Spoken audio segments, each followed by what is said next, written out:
Welcome to World Chefs Podcast. I'm your host, Ragnar, and this is World on a Plate. Today we are joined by Harish Arya, who is the chef manager at Sodexo in Singapore.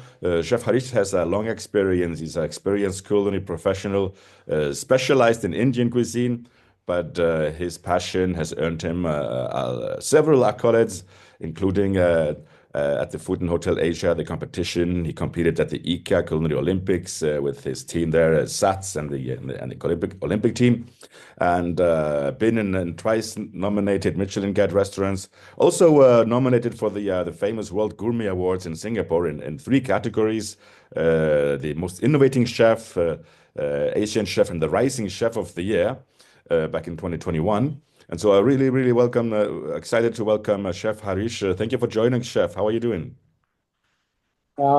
Thank you for having me, Chef. I'm doing great and really happy to be part of this podcast. And we talk about something which is something very unique and very important for our Earth and for our planet. Yeah. Let's really just jump right in and talk about your experience. You have been in both a smaller operation, but specifically at very large catering operations such as SATS and now at Sodexo. Uh, Yes. so what does your current your current role as chef manager? What does that look like? So, Chef, I have started my career with a hotel in India. Then I moved to SATS, it's, different flight catering. Then after that, went to a restaurant. Then came to Sodexo. So with Sodexo, I've been working from last 2 years, and it's a global leading company which is providing the food and facility services to the corporate companies, healthcare, educations, and energy resources. So around four like 23,000 employees, and we are serving 80 millions of customers, consumers on a daily basis. And in Singapore, we are serving around 40,000 consumers on a daily basis. And it's really a privilege to be working with Sodexo as their primary goal on sustainability and food quality on a major scale. And same for me also. Like I need to. My strategy is to work on a quality of the food, and at the same time to work on a sustainability on a daily operations. So it's really a part of your role is apart from being the chef manager on the quality, the product development. Sustainability is really a part of the operation handbook. It's really a part of the key goals Yeah. of the operations. So I mean, to be in that large companies, I mean, how important is it? What is the impact of your sustainability, and currently, how are you transforming your operation towards, for example, zero waste? Can you explain more about what has been like the key actions or Yes. So basically, as I mentioned, right, I started 2 years ago with Sodexo. So it's a new operation in a corporate settings, something which is I have not done before. So I was as a chef manager, you have to manage whole operation, not in the kitchen only. You have to manage the P&L, you have to manage the cost, and you have to manage your clientels and everybody. At the same time, you have to work on food safety, work safeties. These are the things you have to be uh, at your toes. You cannot miss those opportunity. So yes, within 1.5 years, I'm able to manage the all the clientele requests and the quality of the ingredients, what they are looking for, and everything. Then I thought of it is like something we have stabilized the main goal, which is our main goal to provide the catering services to them. Then uh, at the early ages, I have this thing to be implemented, sustainability part at at a major scale. And this is the best opportunity which I get at working with Sodexo because I'm fully operationally in charge here. So I took my team, you know, I took my team with me, and I just told them that I need a great support on doing something which is very unique. In the month of September 2024, I started this journey conversation with my team. Then I just told them I need the support, and from you all guys to change their mindset and everything regarding the wastage and everything. We try to our best to be to make it our wastage to a zero wastage kitchen. This is my goal, Mm. and it's my goal, but I'm not saying we will able to achieve, but we will try our best. And my team supported me very well, though. So I told them to, on the first day or first week of the day, I told them just not to waste and not to dispose any of the trimmings, roots, stems, whatever you have, whatever you're cutting, whatever you're, even chicken or whatever. Please don't throw it. Just keep it there. We will work on it. We will see how we can work on it. So I can see, right, we're cooking around 15 to 20 dishes on a day, like Asian, Western, Chinese, multi cuisine. And at the same time, we have cut fruits, and we're providing the cut fruits and all to the customer. So overall, I can see we got with a good quantity of trims and everything. So I know, if you something you implement, which is something additional work to the staff, it gets challenging for the staff, rather if you're using your normal work and you have to do it any another work. So what I did actually, I know we have a few herbs and spices like galangal, ginger, turmeric, coriander roots, celery sticks. So many things we can see. So these are the herbs and spices which we can be used in a very simple way. So one of my team member, I taught him that we are going to make we're going to take some of the herbs and spices and some of the root vegetables, and then we will wash it nicely, and then we will just keep it in the pot. We just give it a boil and just leave it for 2 hours. Then after that, we just drain it off and just keep it at a self-service counter, and we'll just put a zero wastage soup. So it's a very simple operation. The chef doesn't need so much time to to create a dish or create a soup. So we just put it there, and it was well received from the customer because, as I told you, right, if you have 20, 25 herbs and spices in a particular soup, even though we don't know the name of the soup, but there are herbs, there are spices, there are flavors. So when they have on the first day, they says my client and my customer told me, hey, it's something very unique. Then I told them, yes, it will be on a daily basis, and you will have a different flavor of the soup. And I will not able to tell you which flavor it is, because every day we have sometimes we might have a randang, or we might have basil pesto spaghetti, or we might have some other. So every day we'll have a different menu, and every day you will have a different flavored soup. It's a very clear soup, and we started with a vegetable. Actually, we keep it vegetable, and we roll it out for a month, and it's a very good response. And team was also okay with it to to implement. Then I thought of it. We have a salad bar, we have an Asian station, we have an international station, we have a drinks bar station. So I thought of something we can do it at the salad bar. As I can see, one of our catering assistant is cutting the watermelon on a daily basis, 3 to 4 watermelon. So if you wait around, it's 2 to 3 kgs.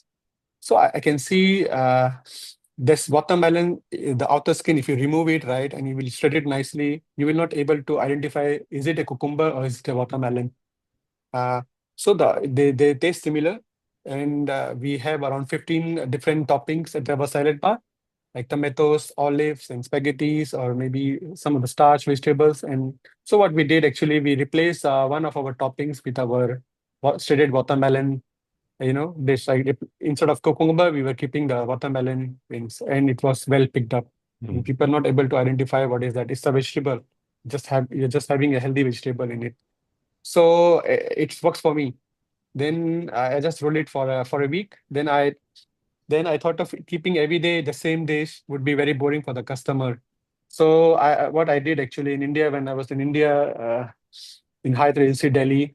So we with the kebab, right, tandoori chicken or chicken tikka, we used to serve some accompaniments like shallots, pickled shallots, and mango pickle. And one of the relish we were preparing is called raw papaya relish, which is made up with a tempered 5 spices with some of salt, sugar, and vinegar.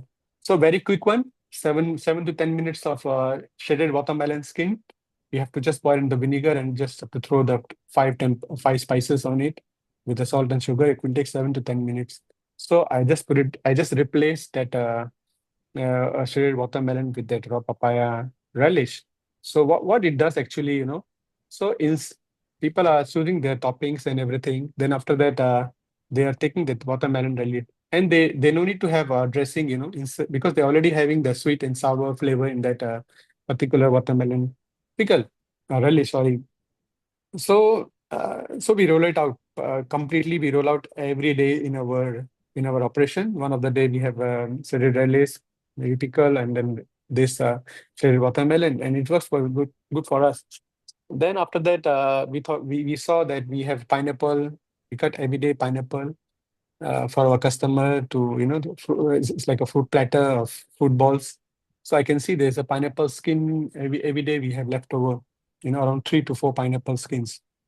So I do remember there is a drink called tepache, which is a Mexican drink, and it's a fermented drink. So I took I know about it, and there's something I know about it, that pineapple have an enzyme called bromelain, which is really very good for your digestion, and it's very good for your gut. So we prepare a drink which is called probiotic pineapple skin drink. So it's very easy. You need to have a glass jar, and then you just throw it the pineapple trimmings and pineapple skin, and then star anise, cinnamon, and cloves. And if you need it, if you're not using honey pineapple, you may add some brown sugar or jaggery in it. Actually, we are using jaggery to get a nice color also. So we ferment for 5 days. Then after that 5 days, it got nice acidic, sweet, and sour flavor in it. And I'm telling you, it is one of the hot selling drinks we have in our station. And it's like we started with 3 liters, and then we saw within a day people have taken it. Then I thought, if okay, maybe it's a one of the day. Then then we again ferment for another 5 days, 3 liters. And it was again. So what happens from 3 liter, it goes to 12 liters now. Mm. So we are fermenting 12 liters of pineapple drinks on a daily basis, means a weekly basis, sorry. So, and because, reason behind it, my neighbors, I have 3 neighbors, I give them the recipes also. So basically, it's really working for your guts and digestion. So when you are eating the chicken or very heavy proteins, right, and you are having this kind of drink with it, your digestion will very fast get improve, and you will feel a lightness on your body.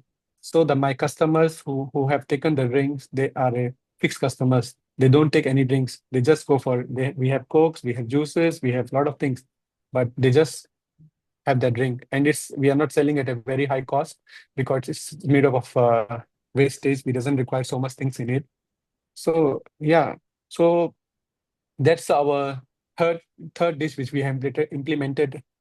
And then after that, we thought of, okay, we can have something at our Asian station, because we have 7 to 8 dishes at our Asian station. So in that 7 to 8 dishes, we have 2 stir-fry vegetable. Okay, so what I did, I replaced one of the stir-fry vegetable with our zero wastage stir-fry vegetable. So what we were doing with it, I know that if we keep it 100% trimmings of the vegetable and we just stir fry it, nobody will pick it up. Because people will think, why should I go and pay for this rather than I can pay for spinach or pok choy, or maybe some other green vegetable? Why should I waste? Even though the stems and the roots are the main nutrition content of the food, but still nobody will pick it up. So I got an idea, said that uh, rather than using 100% of trim wastage, I can use 50% of premium vegetable with leftover vegetable trim wastage. So what I started first, my first dish was stir fry asparagus with leftover with a pok choy stem, or with some other trim wastage, and it was sold out. It was sold out first day, and then second dish with a bean curd, with some kimchi sauce, stir fry with kimchi sauce. But I was adding 50% of the other vegetable to get the customer to pick it up. So usually with those ingredients which I don't use in our daily operations, I like to use those ingredients with zero wastage to to to get the customer to pick it up. So yeah, so that is our fourth initiative which we did it. Then after that, I came to, and we have a main course, we have soup, we have salad, and then something we do it for the dessert also. So we create a dessert which is made up of totally fruit trimmings uh, with the condensed milk, some of the fragrant spices, and some cashew powder. So which is very famous dessert in India is called halwa. It made up of flour, it made up of carrot. So I just infuse with creams of fruits, and I just give it a nice. And I didn't use a normal bowl or something. I just buy a small plastic pot, plant pot, and just put the all my dessert in, and I give it a brown crumb, biscoff, and garnish with a green mint leaf. So it looks like you are giving a new life to a dead thing. And it was one of the best dish actually we had created with the zero wastage. So after that, we thought of we can do something with the coffee and tea powder, leftover coffee and tea powder. So what we can do, like I don't want to, because it's a catering, right? It's not a fine dining, or it's not a kind of restaurant where you can utilize in some of the fusion dishes, or maybe for your garnishes and everything. That yeah, we can do something like. So what I did, all the coffee powders we were keeping in the small glasses, in the small plastic balls at the entry and the exit places of the canteen, of the catering, of that whole canteen area, and we kept a notice there, talking about what are the benefits and how we can utilize this coffee powder at home, like as a fertilizer. You can keep it at the shoe rack, to deorder your smells and everything. You can use as a scrub. Yeah. So some of the very very unique benefits of the coffee powder.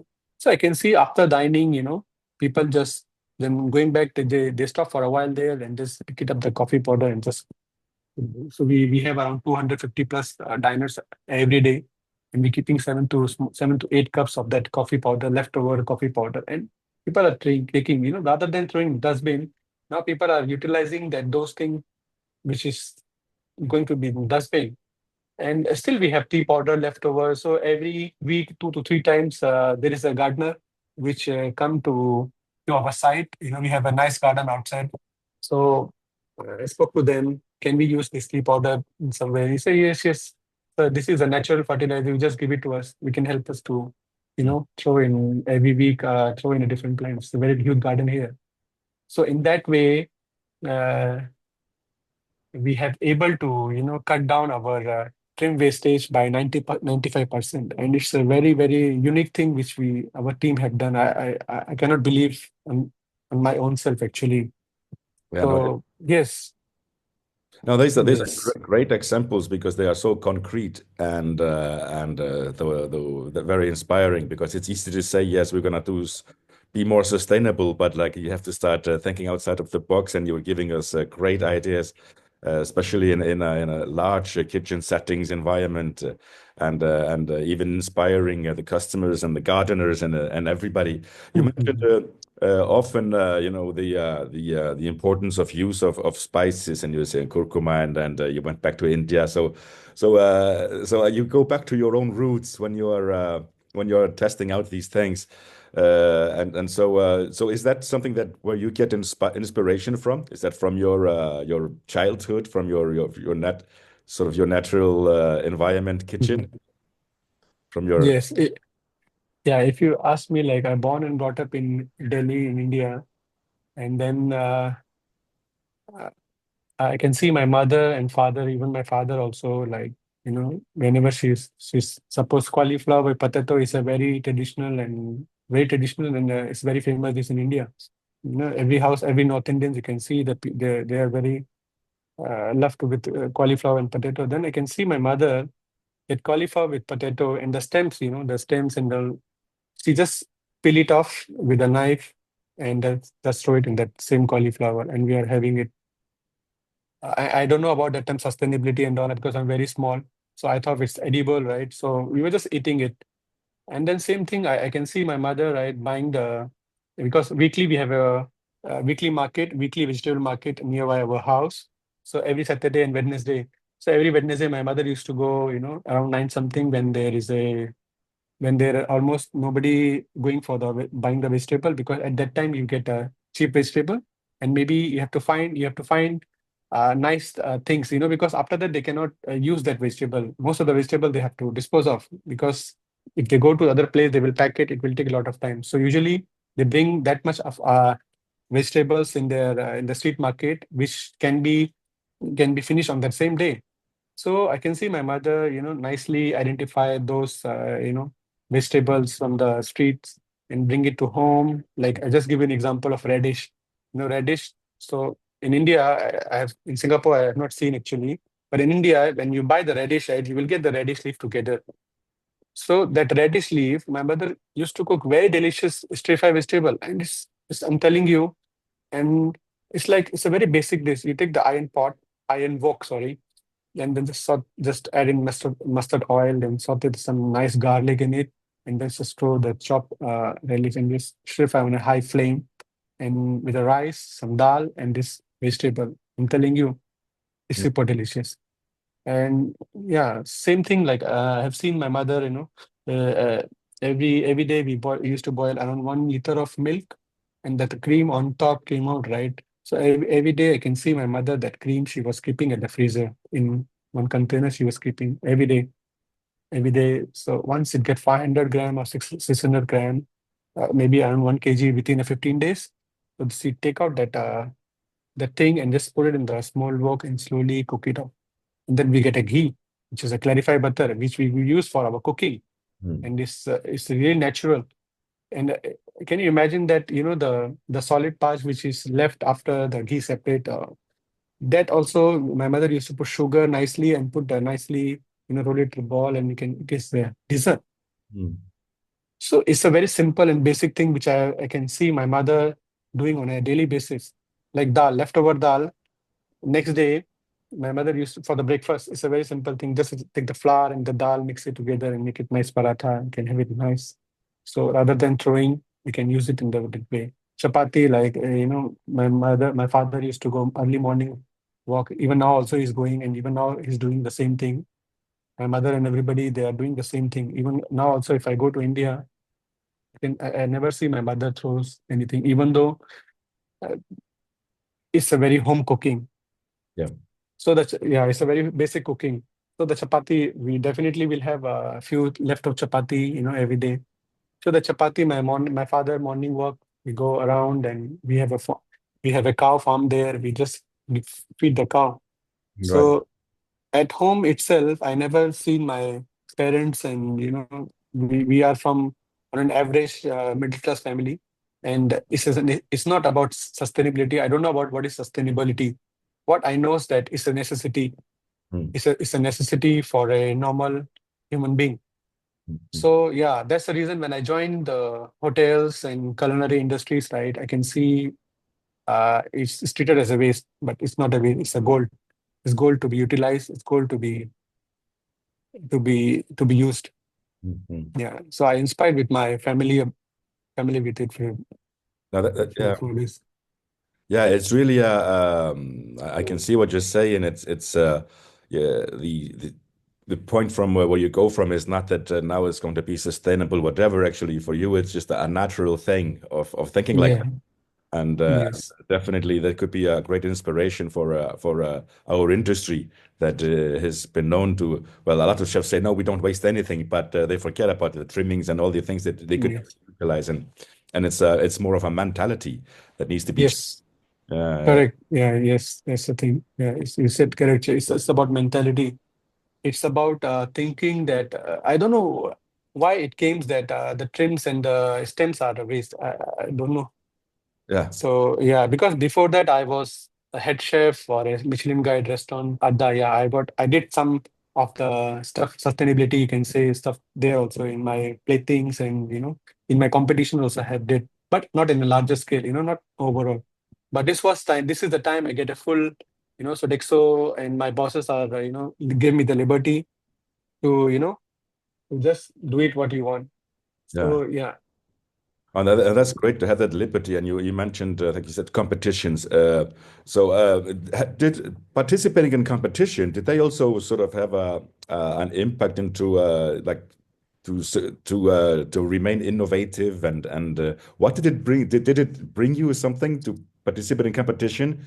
Does it bring you something into your current professional life? Is there a lesson that you bring forward to what you're doing now with Sodexo?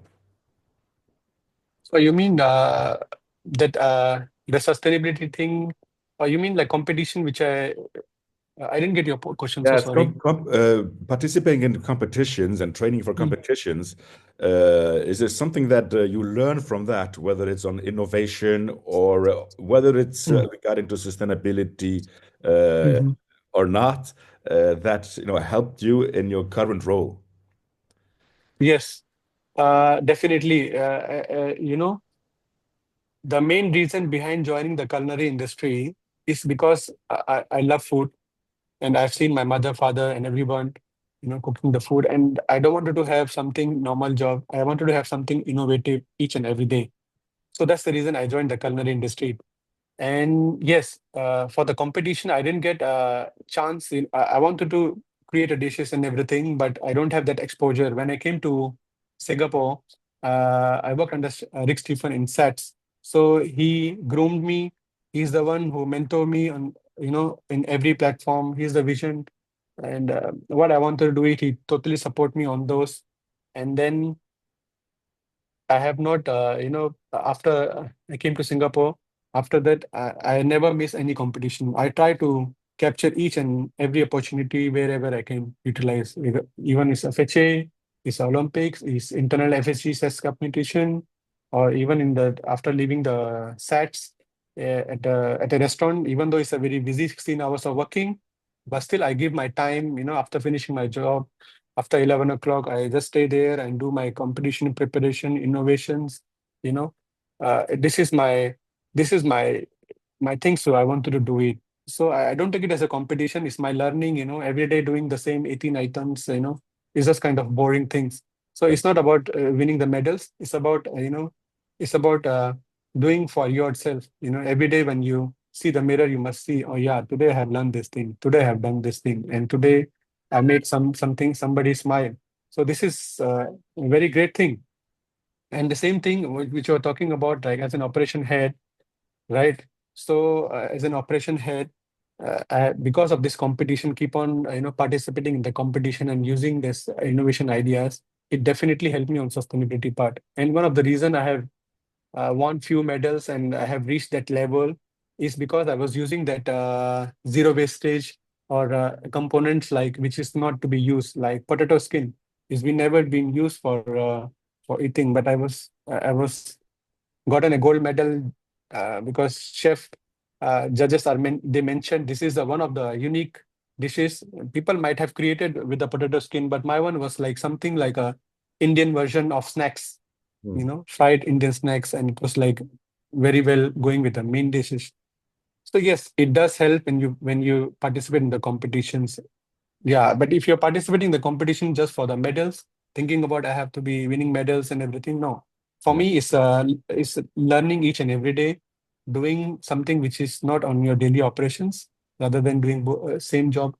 So you participate, you learn, and then definitely you get some ideas on each and everything. Your minds get refreshed in each and every time when you create a dish. For creating a one set of plate for your competition, you need at least 15 to 20 times of same setup for doing that competition. And definitely when you do it one time, second time, third time, fourth time, you get each and every time you learn something. You learn. absolutely, absolutely. Oh, Yeah. that's great. Really, thank you for giving us that insight into your story. Mhm. And as I said before, it's really amazing to have these very hands-on examples and how to put into practice Yes.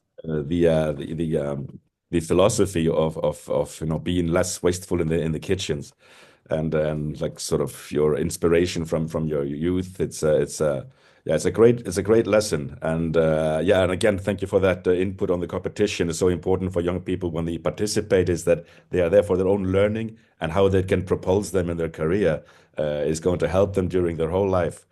And so Yes. Amazing. Are you doing anything coming up on your plate? New projects? Anything innovative? Excited about? Oh, yes. So I have a few things which in my mind currently. Yeah, a lot of things actually, but currently which is lining up. So like we are doing some more dishes, some more unique dishes with our trains, to get because when I started, I don't think about revenue and all. I just thinking about why is a wastage. It's not a wastage. It's our is we have to rotate in our operations. So now we're going to have some of the preserved vegetable, like Chinese preserved vegetables. We're going to have our own, preserved vegetables. We have 15 kgs of stems every day. We cut the vegetable, so that vegetable we can be utilized as a revenue based. Means I'm finding a new alternative to to generate revenue, and at the same time to create a new dishes, to create a new hype to the customer and our consumers to to take the dishes to work along with zero wastage and sustainability, because I have seen that people like to talk about sustainability, and people really they celebrate earth days and kind of lot of things, but in practical it's very hard to to really work on a daily basis on that. Even at home also we are doing those things. Excellent, excellent. That sounds really Yeah. great. And so, can we follow you? Are you on social media? Are you sharing some of your ideas and your creations on social media? Or we're looking forward to following you a little bit more or not? Mhm. Yes, chef. Actually, I'm very active on Instagram, LinkedIn, on Yeah, every social media. I do like to share whatever we are doing, what I'm doing. It's very good to share your knowledge or whoever follows you, so that they adapt, they learn, and I also learn from them.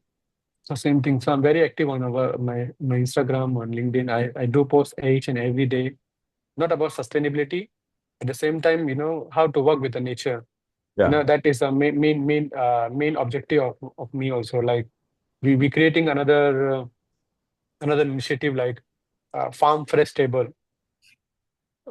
farm fresh vegetable to be cultivated in the kitchen. So we are not going to cultivate the vegetable because it needs some kind of investment. So we will start with a basic one, with the sprouts and the microgreens we can grow for our salad bar. So it's kind of sustainability. At the same time, you're giving something which is very fresh and freshly developed. So this is one of the initiative we are moving forward. And at the same time, for the plate waste, the consumer plate waste. So I'm finding a way and finding some strategy to control that plate waste, the consumer plate waste. So my target is within 3 months, next coming 3 months, I will make it consumer plate waste to by reduce by 50% at least. Mm. So yeah, I'm working on that also. Well, Yeah. we're looking forward to following what you're doing and learning from your experiences. So definitely we will be collecting your social media handles and we'll share it with our listeners. I'm sure they are interested in knowing what you're gonna do next, and they can Okay. connect with you and also maybe share other ideas. So we have a whole community of chefs sharing new ideas with each other. Nice. And so, if people you just subscribe to our podcast and you follow our podcast, uh, Mhm. you look at our podcast page, we'll have all the social media handles, all the information how you can be following Chef Harish. So, Yeah. well, Chef, I want to thank you for joining us, and it's been really inspiring. Great story. And as I said, we look forward to follow what you're going to do next because it's a very hands-on and it's very much related to our sustainability awareness within World Chefs. And so, thank you very much for your support to the World Chefs and to the young people in the industry. Yeah. Thank you so much for having me, actually, Chef. It's a really I get a very great platform to share this thing. It's not about like sustainability, as I told you, it's a basic requirement to support the earth, because as you know also, right, 30% of the waste is come out from the food. If we're able to control that, definitely we will able to achieve. So it's about all the mindset. If our mindset is totally different, we can do it in a very simple. So those things which we have done, right, it's a very simple and unique thing. It's nothing like any masterclass or something. Professional chefs only can do it. This can be done by each and everyone. Only thing we have to change with the mindset. So I really look forward with our chef unity and the global level in the chef that please try to control trim wastage. Don't consider as a waste. It's kind of gold. We have to use it, and definitely we'll have a very global impact if we're able to reduce that kind of waste. Thank you so much for having me, Chef. Thank you, Chef. Great words. And so Thank thank you, you. Chef Harish. And thank you for listening. You're listening to World on a Plate. I'm your host, Ragnar Fredriksson. And this is World Chef Podcast. Thank you. Goodbye. Thank you.